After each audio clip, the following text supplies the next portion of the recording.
Chapter 14, Essential Teachings of Buddhism, Part 3, Nirvana.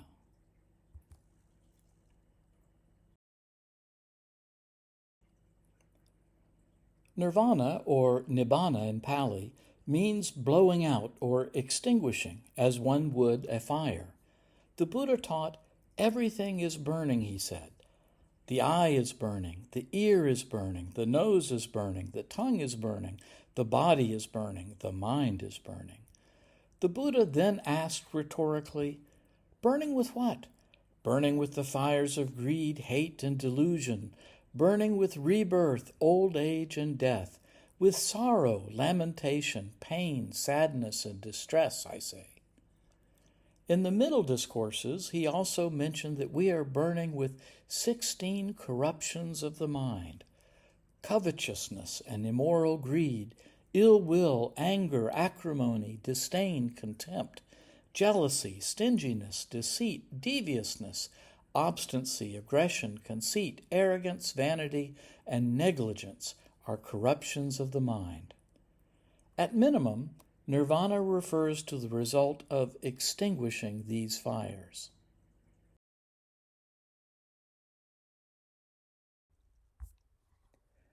Continuing, the Buddha indicated what our response should be to the fires that consume us.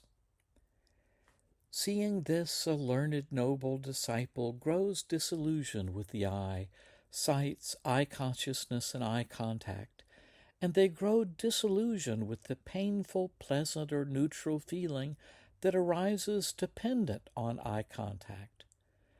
They grow disillusioned with the ear, nose, tongue, body, mind, painful, pleasant, or neutral feeling that arises dependent on mind contact. Being disillusioned, desire fades away.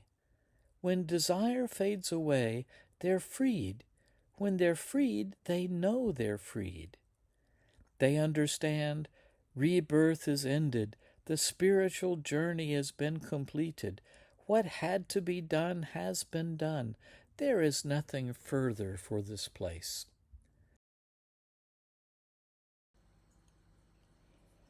For those who have completed the spiritual journey, the arahants, meaning perfected ones, the destination is nirvana. It turns out that there's two very different ways to understand nirvana, both supported in Pali scripture. One view treats it as a psychological condition, the other as a metaphysical reality. For over 2,000 years, Buddhists have debated both positions and various ways the concepts can be combined, with the result that there are many schools of thought about nirvana. We'll start by reviewing some scripture that supports the view that nirvana is a psychological state. A verse in the collection of remembered discourses of the minor collection reads, "There are, mendicants, these two elements of extinguishment, nirvana." What two? The element of extinguishment with residue and the element of extinguishment with no residue. The word translated here as element is the word dhatu in Pali, which has a wide range of meanings. It's related to the word da, meaning place, support, or hold. Buddhist texts commonly use the word to mean an elementary constituent, a fundamental element, a realm, or a domain of experience.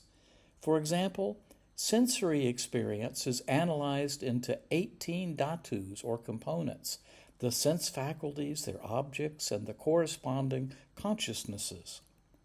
What, then, is an element of nirvana? Does it refer to a component of nirvana, a mode of experiencing nirvana, a domain associated with nirvana, or to nirvana itself as considered from a particular perspective? Buddhist traditions and modern scholars have interpreted the term in different ways, but it seems clear that the term dhatu was meant to modify the term nirvana in some way. Next, we must consider what extinguishment with residue and extinguishment with no residue means. The word residue is also often translated as remainders, as you can see in the picture at right.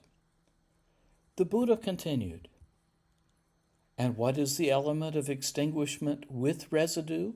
It's when a mendicant is a perfected one, an arahant, with defilements ended, who has completed the spiritual journey, done what had to be done, laid down the burden, achieved their heart's goal, utterly ended the fetter of continued existence, and is rightly freed through enlightenment. Their 5 sense faculties still remain. So long as their senses have not gone, they continue to experience the agreeable and disagreeable, to feel pleasure and pain. The ending of greed, hate, and delusion in them is called the element of extinguishment with residue." From the text, scholars understand that the element of extinction, that is, nirvana with remainders, refers to the experience of a realm or dimension of nirvana that disciples who have reached perfection can achieve in this life. That it refers to this life is evident from it asserting that the 5 sense faculties remain functioning and pleasant and painful experiences are still felt. As to the residue or remainders, this would refer to the ongoing function of the 5 aggregates, body, feeling, perception, mental formations, and consciousness, until the accomplished disciple is freed from their pull at death. Note how the Buddha defined nirvana with remainders. The ending of greed, hate, and delusion in them is called the element of extinguishment, nirvana, with residue. That sounds very much like a psychological state, and to secular Buddhists, that's all nirvana is. But it may also refer to a psychological encounter. But then the question arises, encounter with what? And here, views differ. The next verse continues and explores what happens at death. "And what is the element of extinguishment with no residue? It's when a mendicant is a perfected one, with defilements ended, who has completed the spiritual journey, done what had to be done, laid down the burden, achieved their heart's goal, utterly ended the fetter of continued existence, and is rightly freed through enlightenment. For them, everything that's felt, being no longer relished, will become cool right here. This is called the element of extinguishment with no residue. These are the 2 elements of extinguishment." The conservative reading is that there is no difference between nirvana with remainders and nirvana without remainders other than the obvious, that in nirvana with remainders we still have mental and bodily functions. If one has set aside all passions and achieved psychological peace, then at death, that's it. The deal is done. There is no more rebirth. Beyond that, the verse is silent. The Buddha often declined to engage in speculative metaphysical debates, but this does not mean he denied realities beyond ordinary physical experience. His teachings on karma, rebirth, and nirvana presuppose dimensions of existence that many would regard as metaphysical.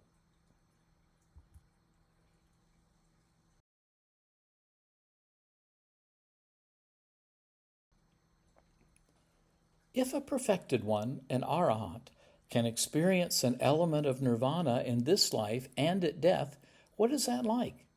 In the long discourses, a disciple asks, "Where do these 4 great elements cease without remainder? Earth, water, fire, and air." In context, he appears to be asking what becomes of the physical body when it finally dissolves. The Buddha reformulated the question. Where do earth and water, fire and air find no footing? Where do long and short, fine and coarse, beautiful and ugly cease? Where does name and form cease without remainder? He then answered, consciousness without feature, without end, luminous all around. This enigmatic statement has been interpreted in different ways throughout Buddhist history. To some, it's a psychological state. To others, it's an encounter with a metaphysical reality. It may also be both. Whatever it is, the Buddha spoke of it in glowing terms. He described it as the unbent, the affluent free, the true, the beyond, the subtle, the very hard to see, the ageless, the deathless, the exquisite, the ending of craving, the amazing, the astounding, the secure, the unafflicted, the attachment free, the path leading to the attachment free, the island, the shelter, the harbor, the refuge, and the ultimate.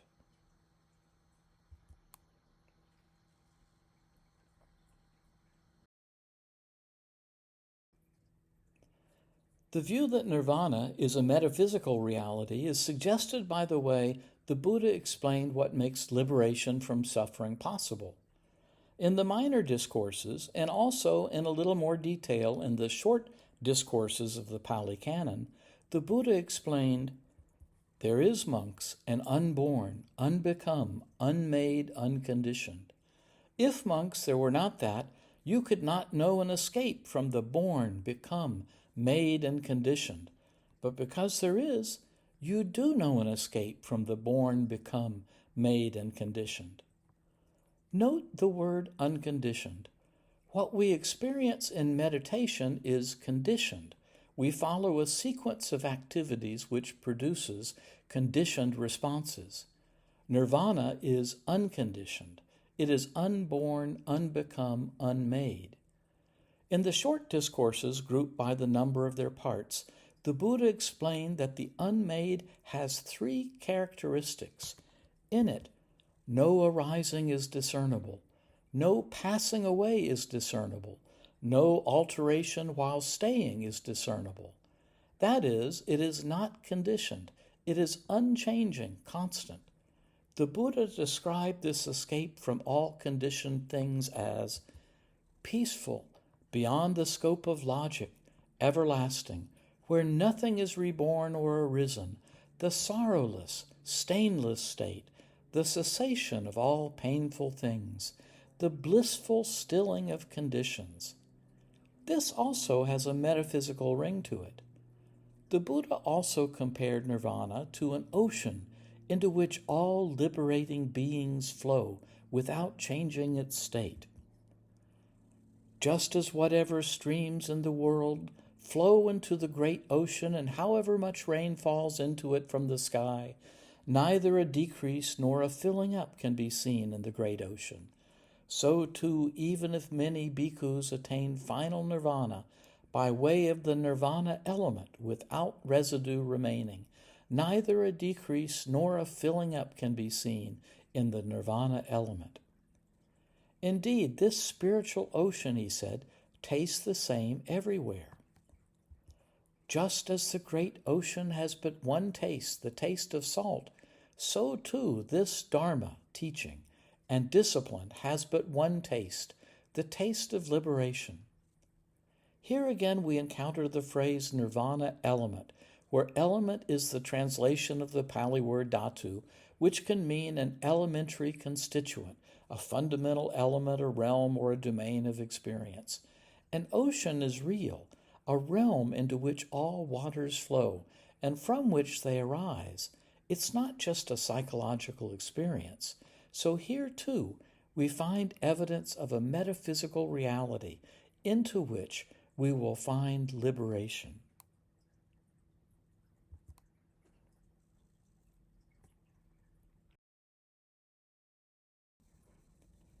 A verse in a collection of the short discourses illustrates the challenge of talking about what happens when you attain nirvana.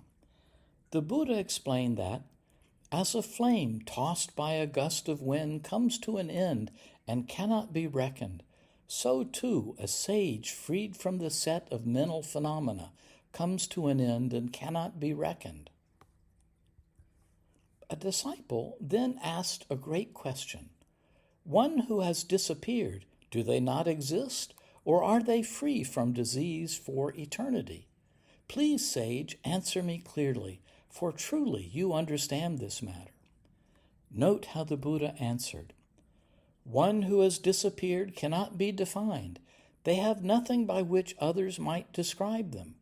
When all things have been eradicated too are all ways of speech. The Buddha could have denied that a perfected one exists after death. He did not.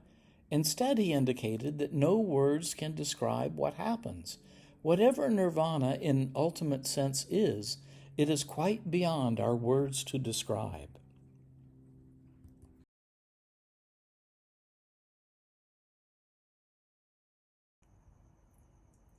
This table shows some of the understandings of nirvana from some of the branches of Buddhism. Secular Buddhists hold that nirvana is a psychological transformation. Only the physical and biological world is real. Classical Theravada holds that it's a psychological encounter with a real unconditioned reality. Madhyamaka, founded by Nagarjuna, holds that nirvana is the peace you find when you understand that everything, including both the physical and biological world, as well as nirvana itself, is empty of independent inherent existence. Nirvana is not a metaphysical reality. Thus, there is no difference between this world and nirvana. Nagarjuna argued that conceptual categories like this world and nirvana become a source of grasping and suffering when we mistake them for ultimate reality. Even nirvana is empty of inherent existence and should not be grasped as an ultimate thing. Nagarjuna's rejection of the reality of physical and biological world makes it more radical than secular Buddhism, and his rejection of nirvana as a metaphysical reality makes it more radical than the Theravada view. Yogacara holds nirvana is a purified consciousness, freed by meditation of the negative seeds of karma, stored there until the illusion of difference between subject and object is shed, and the mind returns to its naturally radiant, non-dual state. Viewing self as a subject creates the view that you are separate from all objects and creates either desire for objects or fear of objects, both causes of suffering. Yogacara developed as a correction to Nagarjuna's middle way, which held that everything, including both consciousness and nirvana, is empty. In contrast, Yogacara holds that there must be a luminous, awakened, conscious mind present to recognize that emptiness. Tathagatagarbha holds that nirvana is discovering ultimate Buddha nature in each of us. It bypasses the mental transformations required in Yogacara to purify the mind through systemic meditation and focuses on discovering what is already within you. Pure Land Buddhism holds that nirvana is Buddha nature, which is not attainable in this world for average people. To attain it, one must hold on to the grace of Amitabha Buddha. When one dies, one holding on to this grace enters the Pure Land, a nurturing realm created by Amitabha, which will eventually enable them to achieve nirvana, full Buddha nature. There are, of course, many other views of nirvana. The Vietnamese monk Thich Nhat Hanh, who combined elements of Theravada and Zen Buddhism and founded a school called Interbeing, defined nirvana as the ground of being, the substance of all that is. He described it as the water from which the waves of our lives are formed and to which we return. This and the Tathagata view of nirvana are the ones I favor, though I see ways in which the others make sense.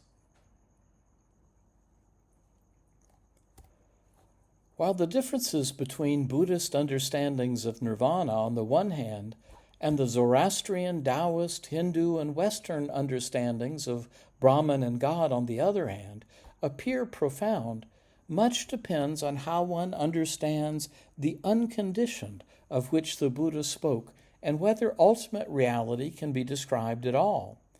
In Zoroastrian belief, Ahura Mazda is explicitly defined as the supreme uncreated being, the first and the last, through whom righteousness was established. This could well be the unconditioned of which the Buddha spoke. In the Upanishadic tradition, Brahman is the unconditioned primal reality, and Atman, self, is Brahman. The Katha Upanishad refers to Atman as the unborn, eternal, everlasting, and ancient. While the Buddha rejected the idea that self is Brahman, he held that the existence of an unborn, eternal, everlasting, ancient, unconditioned reality was essential. So on this point, then, they are agreed. As you'll see as we move forward in these presentations, the reality Buddhists seek, nirvana, bears a striking similarity to the Tao found in Chinese thought. The Tao Te Ching reads, "There is a thing confusedly formed, born before heaven and earth, silent and void. It stands alone and does not change.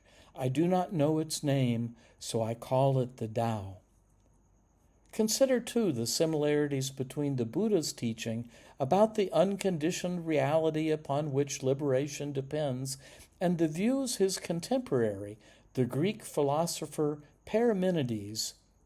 Parmenides held that the ultimate reality must be unborn, imperishable, unchanging, motionless, one, and indivisible.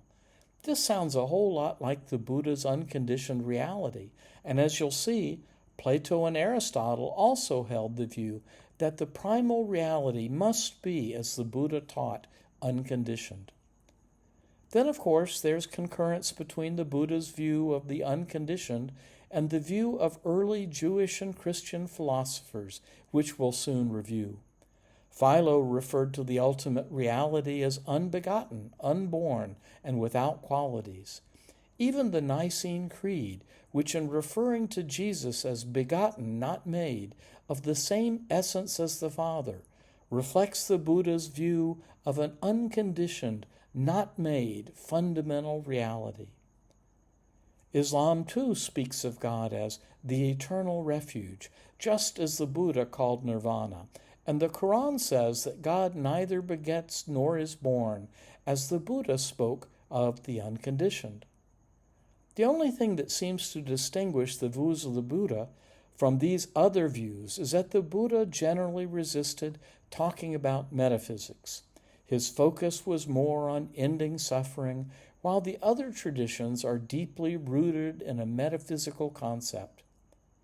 If, however, the Buddha regarded the unconditioned as a metaphysical reality, then the great religions and aligned philosophical positions are all speaking about the same reality.